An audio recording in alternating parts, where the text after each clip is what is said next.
Hello बच्चों, let's question two vector A and B are defined as a is equal to a cap and b is equal to a cos omega t I cap plus sin omega t j cap, where a is a constant and omega is pi by 6 radian per second. If a plus b is equal to root 3 a minus b at time t equal to tau, first time the value of tau is.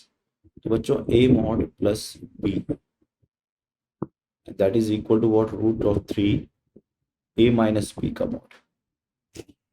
ठीक है, तो इसको अगर अपन लिखेंगे तो ये हो जाएगा a square plus B square plus 2ab और कॉस थीटा लिख सकता हूँ मैं यहाँ से, और ये हो जाएगा 3a square minus B square minus 2ab cos theta.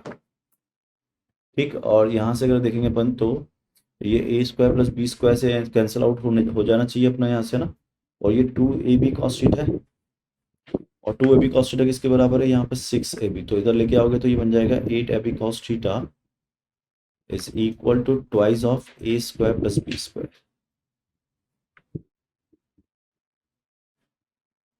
अब हमसे कह रहा है कि ये वैल्यू फर्स्ट टाइम किसके बराबर हो जाएगी. अब देखो यहाँ से ए और बी वेक्टर जो है वो आपके दिखा रखे हैं. ए वेक्टर जो है वो कितना है, ए आई कैप, और बी वेक्टर जो है वो है आपका A cos omega T plus sine omega T.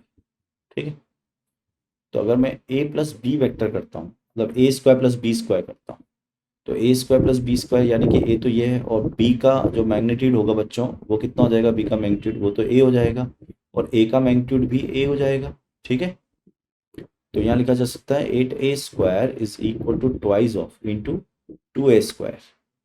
तो ए स्क्वायर से ए स्क्वायर कट गया, ये कॉस थीटा यहाँ पर है हमारे पास. कॉस थीटा की वैल्यू कितनी आ गई आपके पास 1/2, तो थीटा कितना हो गया आपके पास 60 डिग्री. अच्छा, हमको तो टाइम निकालना ना भाई. ठीक है, अब थीटा 60 डिग्री आ गया, और थीटा को क्या लिख सकता हूँ मैं, omega into T is equal to π/3. तो that t is equal to what, into π/6 is equal to the π/3. तो t इक्वल टू कितना हो गया बच्चों यहाँ से आपका 2 second. So right answer is 2 second. All the best.